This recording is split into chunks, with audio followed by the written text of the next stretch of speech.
पूज्य गुरुदेव परम वंदनीय माता जी सूक्ष्म रूप से विद्यमान हैं। दोस्तों, नमन करता हूँ, मानव मात्र को प्रणाम करता हूँ और उस एक शक्ति बीज मंत्र जो इस सृष्टि में कुछ सूत्र इस सृष्टि में अनादिकाल से जब मानव धरती पर आया, मानव के साथ साथ 84 लाख प्रकार के जीव जंतुओं में, संपूर्ण प्राणियों में एक ही परमात्मा का अंश आत्मा धरती पे आता है। और धरती पे सबसे पहले जब ये मानव आया धरती पे, तो पहली बार जब मानव आया तो सतयुग कहलाया। अब सतयुग जो पहली बार मतलब परमात्मा ने अपनी आत्माओं को रिलीज़ किया और वो पहली बार धरती पे आए।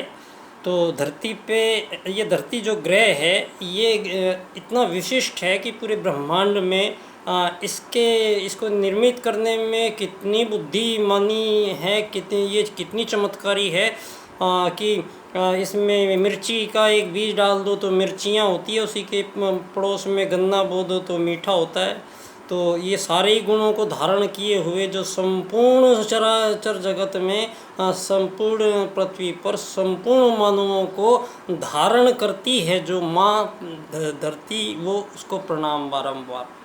दोस्तों, यहाँ अगर हम परमात्मा के अंश एक आत्मा तो हैं, लेकिन जब हम यहाँ धरती पे आते हैं तो धरती पे यहाँ जो यात्रा का काल है, मानव एक यात्रा पे आता है। पहली बार जब आया तो सतयुग में आया था। सतयुग में मानव को अच्छी तरह ये ज्ञान और भान रहता था कि मैं कौन हूँ, तो वो स्वयं का जो परिचय पाता था वो आत्मत सर्वभूतेषु वसुदैव कुटुम्बकम, इन दो सूत्रों को संपूर्ण जीवों के अंदर ऐसा फिट किया हुआ है। ऑटोमेटिक फीडिंग है, मतलब चिड़िया है तो चिड़िया सारी एक जगह बैठ के दाना चुग के उड़ जाती है, कबूतर हैं कबूतर उड़ जाते हैं। ऐसे ही विभिन्न प्रजातियों में मानव भी एक जैसे ये बिल्ली है, बिल्ली बहुत सारी बिल्ली हैं, ऐसे ही एक मानव है, बहुत सारे मानव हैं। तो यहाँ 84 लाख प्रकार के जीव जंतुओं में विभिन्न आकृति प्रकृति लिए हुए जो विद्यमान हैं सबके अंदर, वो एक ही परमात्मा का अंश एक आत्मा है।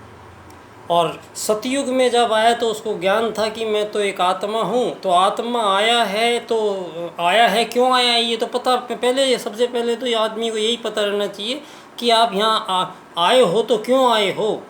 सवाल के ये है कि यहाँ पर जो मानव आया है तो मानव कहता है कि मैंने हवाई जहाज़ बना दिया, मैंने बंदूक बना दी, मैंने तोप बना दी, मैंने ये मोबाइल बना दी, मैंने ये बना दिया, मैंने वो बना दिया। ये भौतिक संसाधनों का विकास क्रम, जो भौतिक संसाधनों की भरमार, मतलब ये मानव शरीर जो है, इस शरीर को आराम देने के संसाधनों का यहाँ पर आविष्कार किया जा रहा है और भरपूर मात्रा में किया जा रहा है कि आदमी को एक पैर उठाने की ज़रूरत नहीं पड़ेगी। तो यहाँ पर दोस्तों दो चीज़ें आती हैं। एक, जब मानव सतयुग में ना राजा ना प्रजा ना दंड ना दांडी, कोई ज़रूरत ही नहीं थी किसी की, स्वतः संचालित मानव थे, क्योंकि खुद का पता है कौन है, आत्मा है। आत्मा है तो परमात्मा के पास जाना है, तो जाना है तो पहले क्या करना पड़ेगा, पहले इसको परमात्मा को समझने आया है यहाँ पे मानव। यहाँ पे जो मानव आता है और जो संपूर्ण जीव जगत आता है, वो यहाँ आता क्यों है, वो रोटी खाने नहीं आता है यहाँ पे, वो यहाँ पे आपके डांस करने नहीं आता है। यहाँ पे ये मानवों से आज आपको कोई काम ही नहीं मिल रहा है तो सारी दुनिया में मोबाइलों पे ऐप डाल दिए, इनमें रुपया कमाओ, चोरी करके रुपया कमाओ, डाका डाल के रुपया कमाओ, किसी को अपहरण करके रुपया कमाओ। लक्ष्य क्या है मानव का? मानव का लक्ष्य भटका दिया गया है। भटकाए कैसे है? जब सतयुग में जब प्रथम काल में मानव आया तो उसके बाद में जब रज और तम पदार्थों का सेवन करना शुरू किया मानव ने, तो ये बुद्धि, ये जो इसके अंदर ये सुपर कंप्यूटर है, ये एक है चेतन, एक है अचेतन।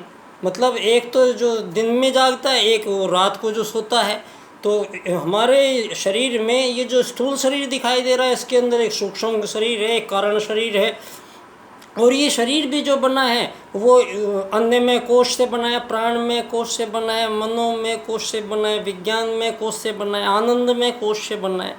तो मानव जो ये दिखाई दे रहा है, ये एक सबसे पहला क्या दिखाई देता है? सबसे पहले दिखाई देती है भूख प्यास। सबसे पहले भूख प्यास दिखाई देती है मानव को, और भूख प्यास मिटते ही फिर और दूसरे आनंद के स्रोत ढूंढने लगता है मानव। तो ये जो शरीर का आनंद, यहाँ दो दो चीज़ें धरती पे हुई है। एक, जब पहले मानव आया तो परिचय प्राप्त था, आत्मा है तो आत्मा है, तो दूसरी भी आत्मा है। आत्मत सर्वभूतेषु, जैसे सभी चिड़िया हैं, चिड़िया सामने बैठती है तो वो अपना ही रूप देखती है, उसमें वो मैं ही हूँ। तो ये ऑटोमेटिक है सभी जीवों में। लेकिन यहाँ पे उल्टा क्या हुआ हमारे साथ? हमारे साथ क्या हुआ? हम लोग यहाँ पर 1000 सालों से मानव एक ही प्रजाति के जीव आपस में यहाँ पे खून बहाते चले जा रहे हैं, गर्दन काटते चले जा रहे हैं, लाखों मानवों की हत्याएं वध होता चला आ रहा है। ये 1000 साल से होता चला रहा है कि क्यों? क्योंकि ये मानव जो है ये आज़ाद हो रहे हैं, एक दूसरे से आज़ादी के लिए 1000 साल से लड़ाइयाँ लड़ रहे हैं, और ये आज़ाद होके 199 आज़ाद देश हो गए हैं आज। और इनका काम क्या है? मुख्य काम क्या है? ये हो क्या रहा है यहाँ पे पिछले 500-700 साल में? यहाँ जो मूल मानव आया और जो उसके लक्ष्य थे, तो लक्ष्य इसलिए थे क्योंकि आत्मत सर्वभूतेषु वसुदैव कुटुम्बकम उनका पालन करते थे। जब इनमें त्रुटि आई तो मानवों को यहाँ अव्यवस्थित हुआ, तो सभी लोग बैठे मिल बैठ के, तो सभी लोगों ने बोला भाई ऐसे नहीं चलेगा, मानव तो सर्वश्रेष्ठ जीव है, तो इस पे यहाँ पे ये इसके कर्म श्रेष्ठ होने चाहिए, तो इसके कर्म इसकी दिशा में होने चाहिए। तो इसके लिए क्या करना पड़ेगा? इसके लिए धरती पे राजनीति को लाना पड़ेगा। तो धरती पे राजनीति लाने का उद्देश्य सब कुछ व्यवस्थित जैसे पहले चल रहा था उसी क्रम को बनाए रखने के लिए यहाँ पर राजनीति आई। तो यहाँ पहले क्या चल रहा था? पहले चल रहा था धर्म अर्थ काम मोक्ष प्राप्त करना। फिर बाद में क्या चला दिया आपने? रोटी कपड़ा मकान में चला दिया। हम लोगों का पूरा बदल के और हम लोगों को कौन से रास्ते पे डाल दिया कि मानव इतना बेवकूफ़ हो चुका है कि जिस धरती माता पे वो आया है, जो उसको धारण करती है, भोजन देती है, रहने को देती है, वो उस धरती को यहाँ दीवारें खींच खींच के 100 गज ज़मीन खरीदने आए हैं मानव। यहाँ पे मानव से धरती खरीदवा रहे हो, उस पे मकान में एक पक्का मकान बनवा रहे हो। अभी तो आप लोगों ने मानव का लक्ष्य पिछले तो हम लोग तो यही देख रहे हैं, हमारा भी मुझे भी यही समझ में आता है, सभी लोगों को यही समझ में आता है, एक ज़मीन खरीदो, एक उस पर पक्का मकान बनाओ, बिजली पानी के कनेक्शन लो, हर महीने बिल भरते रहो। ये भाई आप यहाँ पे जो सरकार बना के बैठे हैं, तो सरकार का क्या मतलब था? ये राजनीति क्यों आई? राजनीति आई कैसे धरती पे? राजनीति जब धरती पे आई तो अव्यवस्था हुई, तो मानव के बैठे सब लोग उन्होंने 3 चुनाव पहले हुए। 3 बातों का चुनाव धरती पे मानवों ने किया। तो पहला चुनाव क्या था? पहला चुनाव मानवों ने किया धर्म या अधर्म। धर्म होता है धारण करना। धारण करता है कौन? करता है दीनदयाल जी कहते हैं कौन क्या धारण करता है? तो परम पूज्य गुरुदेव कहते हैं आत्मत सर्वभूतेषु। तो दीनदयाल जी कहते हैं एकात्ममानववाद। आप पश्चिम वाले कह रहे हो वैश्वीकरण। ये वैश्वीकरण ही चाहिए, वैश्वीकरण ही चाहिएगा। और लेकिन यहाँ आपका थोड़ा सा अभी आप लोग बच्चे हो, ज्ञान थोड़ा कम है, तो इसको क्या करना पड़ेगा? समग्र व संपूर्ण वैश्वीकरणवाद। दीनदयाल जी का एकात्ममानववाद एवं समग्र व संपूर्ण वैश्वीकरणवाद। मतलब अब जो दुनिया में ये राजनीति जब पहले स्थापित हुई तो 3 चुनाव में पहले धर्म या अधर्म का चुनाव। तो पहले मानवों ने किया धर्म का चुनाव। तो धर्म और अधर्म दो ही बातें हैं। बाद में जो आपने ये धर्म निरपेक्ष जो शब्द लाए हो, इसका कोई वजूद और अस्तित्व नहीं है। यहाँ हमें बेवकूफ़ बनाने के लिए, मतलब मानव ही मानव को छल करने के लिए यहाँ पर धर्म के चक्कर में मानव हजारों सालों से एक दूसरे की गर्दन काटे जा रहे हैं। तो धरती पे पहली बार फिर चुनाव हुआ। आपको राजकता चाहिए या अराजकता चाहिए? भाई आप मानव समुदाय हो, सर्वश्रेष्ठ जीव हो, तो आप कैसे रहना पसंद करोगे? यहाँ सिस्टमेटिक होना चाहिए या कुछ भी होना चाहिए? तो मानव बोला यहाँ राजकता होनी चाहिए, सिस्टमेटिक होना चाहिए। फिर एक चुनाव और किया कि भाई नीति है या अनीति से चलना है। नीति किसको कहते हैं? नियत से जो जीव की प्रकृति के साथ ही डाली गई है, उसकी नियत। तो मानव ने कहा नीति से चलना है, अनीति से नहीं चलना है। तो ये तय हुआ धरती पे पहला धर्म आधारित राजनीति आई दुनिया में, और धरती के पहले राजा मनु को बनाया गया। और मनुवाद या मनु संहिता पहला राजनीतिक दर्शन धरती पे मानवों को प्रदान किया गया। वो बिल्कुल जो पहले चल रहा था उसी सिस्टम को आगे चलाए रखने के लिए मनुवाद आया धरती पे, और धर्म अर्थ काम मोक्ष की प्राप्ति करने। लक्ष्य क्या था? मोक्ष प्राप्त करना है। तो मरने को मोक्ष नहीं कहते हैं। तो मोक्ष क्या है? ये विषय है आत्मा का। तो आप मानव को क्या, अगर एक आत्मा मानेंगे मानव को, तो उसका लक्ष्य है धर्म अर्थ काम मोक्ष। और यदि मानव को एक शरीर मानेंगे तो उसका लक्ष्य हो गया रोटी कपड़ा मकान चिकित्सा शिक्षा स्वास्थ्य और सम्मान। सारे जीवन भर अगर शरीर बना के जिया मानव, तो इन चीज़ों के लिए भागा फिरेगा सारे जीवन भर। और आत्मा अगर बन के जिया तो परमात्मा को पाने का उसका मार्ग है। ये दो चीज़ें हैं। इन दोनों चीज़ों में एक को अध्यात्म कहते हैं, एक को भौतिक जगत कहते हैं। और मिश्रण ये जो दिखाई देता है ये भौतिक है, लेकिन इसको जो चला रहा है वो आत्मिक है। तो यहाँ सवाल ये हुआ कि इम्पोर्टेंट कौन, ज़रूरी कौन है? तो ज़रूरी आत्मा तो ज़रूरी है, लेकिन वो रहेगी तो शरीर में। तो शरीर के लिए सबसे पहले रोटी चाहिए, पानी चाहिए, मकान चाहिए, कपड़े चाहिए, साधन चाहिए। तो ये सब चीज़ें जो चाहिए, ये मानव को इन्हें प्राप्त करना है। ये पूंजीवाद ने ये जो सिस्टम क्रिएट किया है, तो ये मानव को एक धन प्राप्त करना है मानव, क्योंकि ये धन आधारित जीवन की व्यवस्थाओं का निर्माण जब धरती पे, दीनदयाल जी कहते हैं अर्थायाम में स्पष्ट कर देते हैं आपके पूंजीवाद का, कि मानव धरती पे आत्मवत् सर्वभूतेषु के भाव से आया है। तो एकात्म मानववाद के अनुसार धरती के प्रत्येक मानव में किसी भी प्रकार का कोई विभेद हो ही नहीं सकता, किया ही नहीं जा सकता। अगर यहाँ पे आपने विभेद ये अभी तो सब आपका बंद होने वाला है।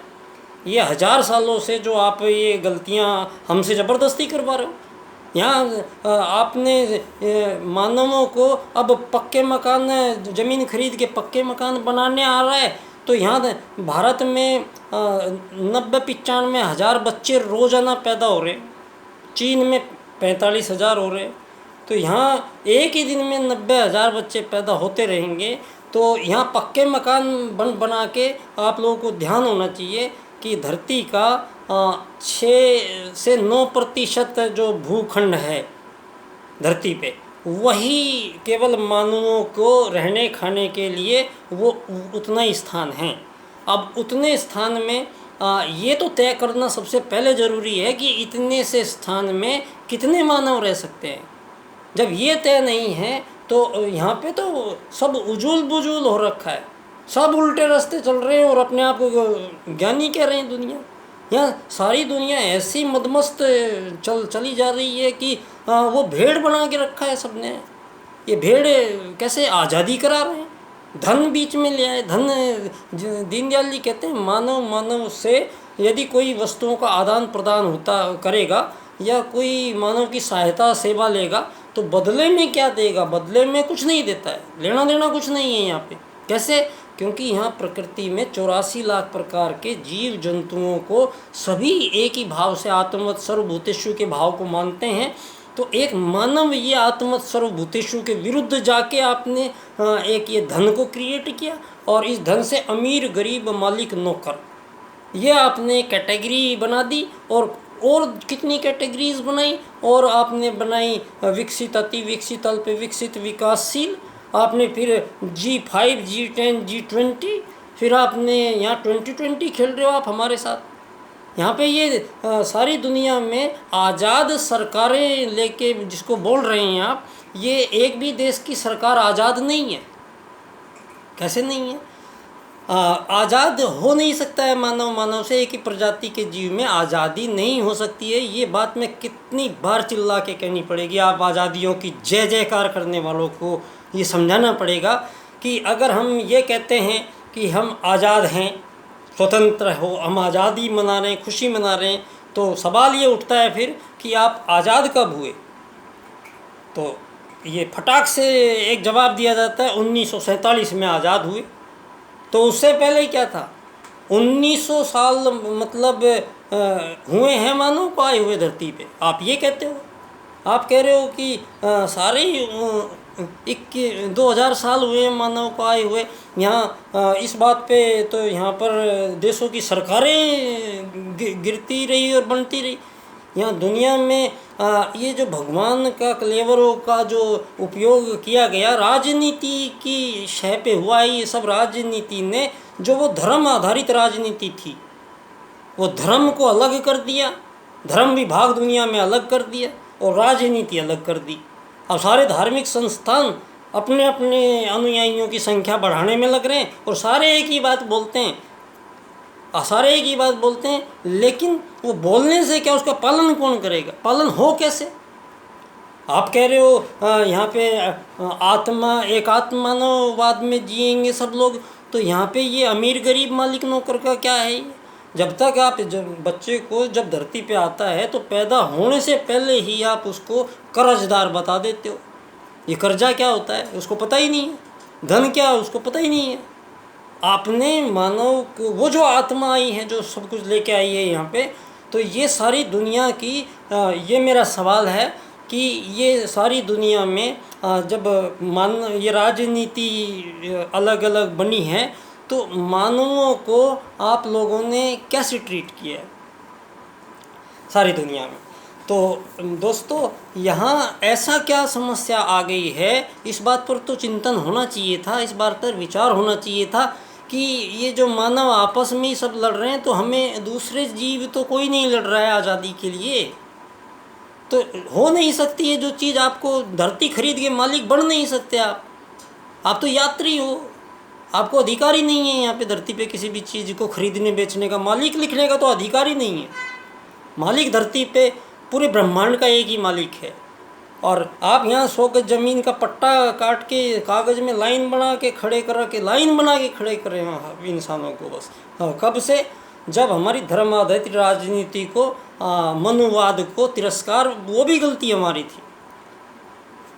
ब्रह्मचर्य ग्रस्त वानप्रस्थ संन्यास, श्रेष्ठ व्यवस्थाएं जीवन को उसके अनुसार श्रेष्ठ व्यवस्था, और 4 प्रकार के कार्य जिसमें ब्राह्मण, क्षत्रिय, शूद्र और वैश्य वो बोला गया।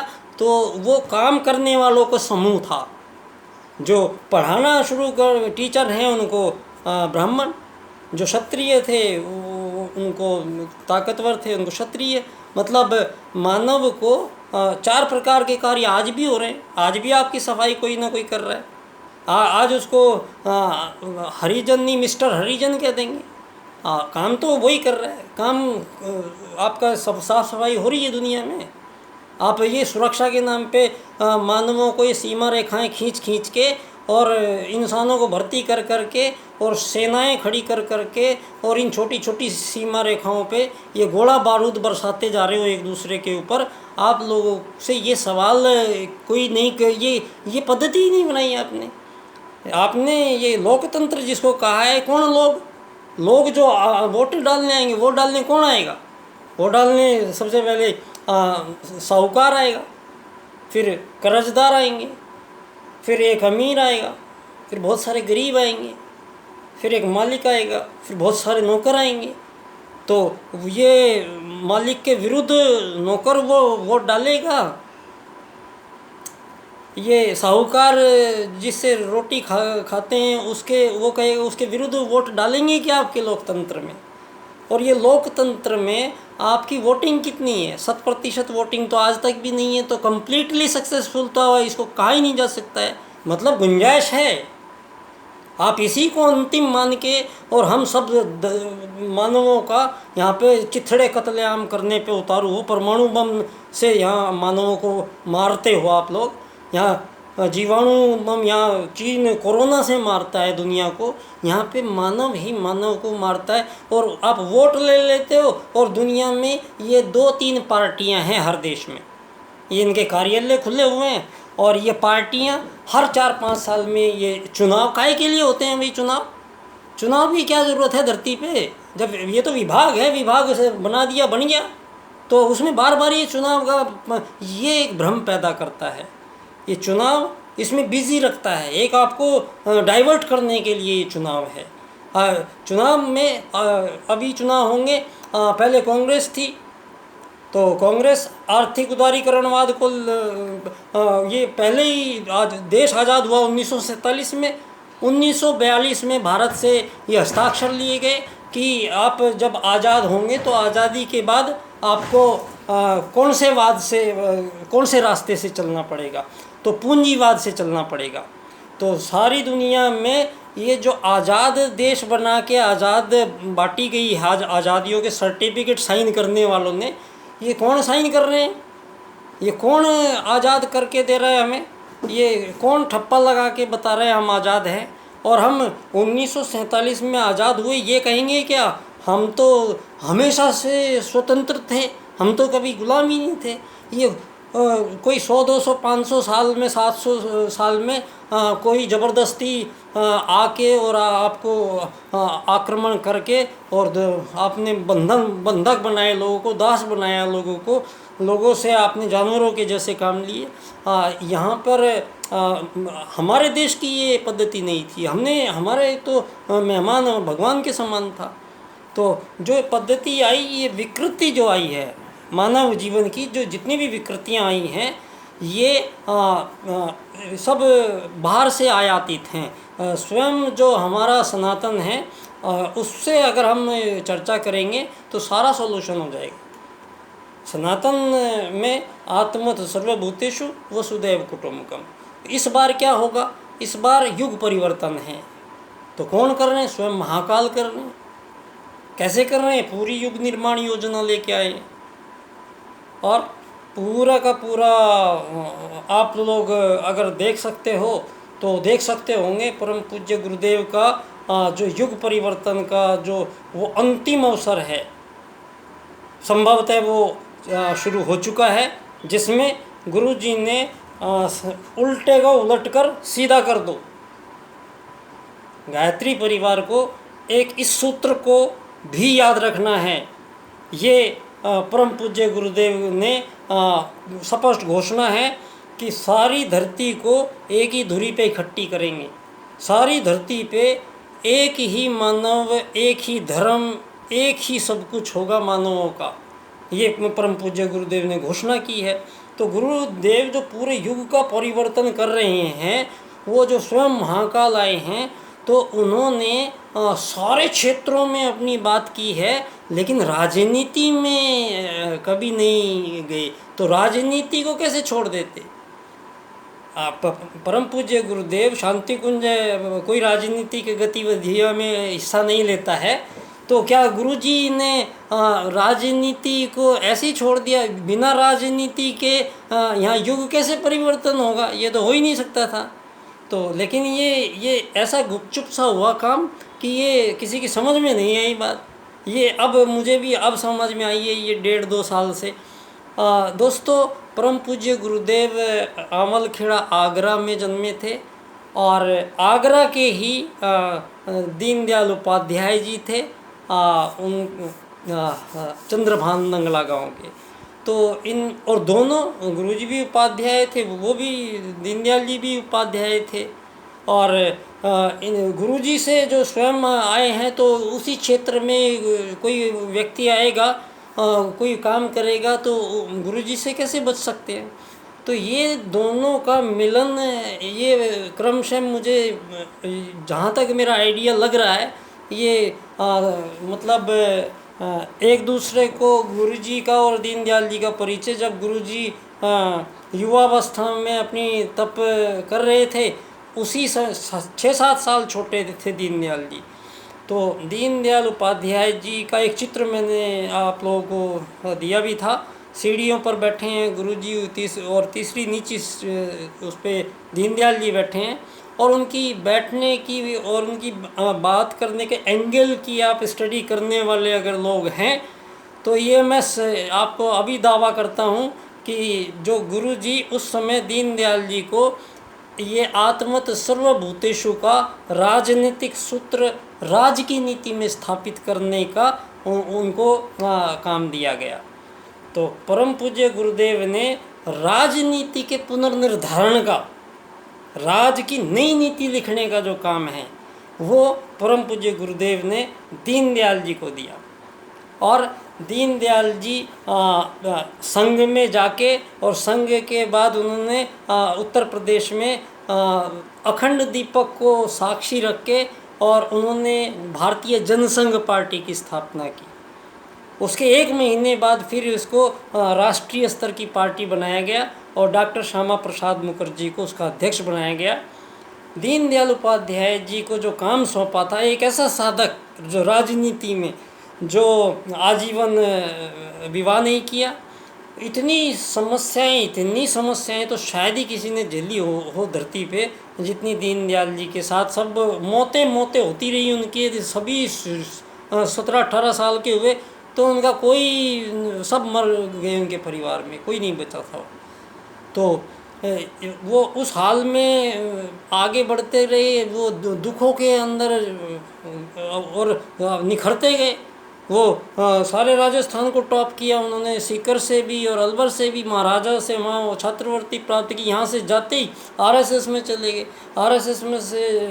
आरएसएस का संविधान लिखा जा रहा था, आधा संविधान दीनदयाल जी ने लिखा है। जनसंघ का पूरा संविधान दीनदयाल जी ने लिखा है। जो आज ये हमारी भाजपा सरकार है, ये इसका जो संविधान है, ये पूरा जो दीनदयाल जी ने लिखा है। तो दीनदयाल उपाध्याय जी का लिखे हुए संविधान के अनुसार ही यहाँ पर हम लोग आगे बढ़ने का काम कर रहे हैं। तो मैं आपको याद दिलाना चाहूँगा, आपका फोकस मैं अब उस बात पर लाना चाहूँगा जिसके लिए दीनदयाल जी ने इस धरती पे सबसे अद्भुत काम किया, सबसे अनोखा काम किया जो दीनदयाल जी ने, जो किसी ने सोचा ही नहीं था, कभी किसी ने सोच भी नहीं पाया जो काम। वो क्या था? इस धन पे लगाम लगाना। इस धन को कैसे करें, ये अमीर गरीब का सलटारा कैसे करेंगे, ये यहाँ पर धरती पर। तो दीनदयाल जी ने अर्थायाम में हम इस तरीके से अर्थायाम में मैं आपको बताता हूँ। मैं जब छोटा सा था बच्चा, 10-11 साल का था, जब समझने लग गया था, तो हम गांव में रहते थे, पश्चिमी उत्तर प्रदेश के गांव में, तुगाना गांव है मेरा। तो वहाँ पर हम रहते थे। तो जब हमारे टाइम पे गांव में ना रेडियो थी, ना कोई गाड़ी थी, ना घड़ी भी थी, साइकिल नहीं थी, मतलब संसाधन कुछ नहीं था। हमने बस नहीं देखी थी कभी, ट्रेन नहीं देखी थी, बहुत दूर जो जाते थे बचपन में भाग के ट्रेन देखने के लिए। तो कहने का मतलब, हम लोगों ने कोई भी भौतिक संसाधन मानवों के पास नहीं थे। और हमारे गांव में 2-2.5 हज़ार लोग रहते थे। 2-2.5 हज़ार लोगों में, उनमें सारी जातियां भी रहती थी, सभी अमीर गरीब भी रहते थे, सभी लोग उसी ये गांव में रहते थे। और शहर की दूरी काफ़ी ज़्यादा थी। तो गांव में अब ये देखा मैंने, ये जब हम छोटे थे तो हम किसान थे, तो किसान हैं तो हम अन्न गेहूँ उगाते थे, तो हमारे ढेर लग जाते थे गेहूँ के, तो बड़े बड़े 2-3 ढेर लग जाते थे। तो हम बच्चे थे तो हमने देखा कि कोई वो जो हमारे लोहार आता है, वो लोहे का काम करके जाता है, एक बढ़ई आता है लकड़ी का काम करके जाता है, और एक सारे जो साफ़ सफाई वाले आते हैं, और पंडित जी आते हैं, और मास्टर जी आते हैं, और कपड़े वाले आते हैं, और सारे आते हैं वहाँ पे। और जब वो अनाज अपने आप तौलते हैं और अपने बोरे में भरते हैं और बांध के और लेके अपने घर चले जाते हैं। तो ये हाँ, हमने पूछा भाई यहाँ तो है भी नहीं। हमने घर पे शिकायत की कि वो वहाँ पे कोई वो आए थे और वो अपने आप गेहूँ ले गए। तो यहाँ पर ये हमारे समय की अभी की बात है। ये अभी अगर आर्थिक उदारीकरणवाद मनमोहन सिंह जी ना लाते तो हम उसी अवस्था में बने रहने वाले थे। लेकिन हमें बहुत तेज़ी के साथ पतन की ओर गिराया गया। मानवों को आज आपने ऐसे कानून यहाँ पर बनाए हैं जिससे मानव का जो चेहरा है आपने भोग की तरफ मोड़ दिया गया है, मानव को भटकाया गया है। तो इस भटकन को सारे दुनिया के 7 अरब लोगों को दीनदयाल उपाध्याय जी एक ऐसे भंवर से निकाल रहे हैं इस बार अर्थायाम से कि मानव ना तो कोई फिर अमीर बनेगा, ना कोई गरीब रहेगा, ना कोई मालिक बनेगा, ना कोई नौकर रहेगा। सारी धरती की सारी सीमा रेखाएं जितनी भी अवैध अतिक्रमण हैं या आज़ाद देश बने हैं जो, इनकी सब की सीमा रेखाएं समाप्त हो जाएगी अब। और सारी धरती के 7 अरब लोग हैं। अब इन 7 अरब लोगों की लाइफ प्लानिंग जो है वो एक ही कमरे में बैठ के की जाएगी और वो एक ही विश्व सरकार बनेगी। अब ये जितनी भी आज़ाद सरकारें हैं इनको डिसॉल्व किया जाएगा और एक ही विश्व सरकार बनाएंगे। और विश्व सरकार में ये 7 अरब लोगों को एक समान आत्मा मान के ट्रीट किया जाएगा। तो दीनदयाल जी कहते हैं एकात्म मानववाद के भाव में मानव को आना है, लाएंगे वो। लेकिन उससे पहले एक बात करनी है, उससे पहले एक ज़रूरी चीज़ की पूर्ति करनी है। वो क्या? वो जो ऐसे मानव जो आपका शरीर है, इस शरीर की जो ज़रूरतें हैं, भूख प्यास नींद आनंद, ये जो आप जीवन भर इसके लिए लड़ते झगड़ते प्राप्त करते रहे हैं, तो ये दीनदयाल जी कहते हैं कि अर्थायाम के माध्यम से धरती के 7 अरब लोगों को सबको ये गारंटी है, ये सबको पहले गारंटी दी जाती है कि अब आपको धरती पे जब आओगे तो ना तो यहाँ ज़मीन खरीदनी पड़ेगी, ना मकान बनाने पड़ेंगे, ना गाड़ियाँ खरीदनी पड़ेगी, ना बिजली के बिल भरने पड़ेंगे, ना बच्चों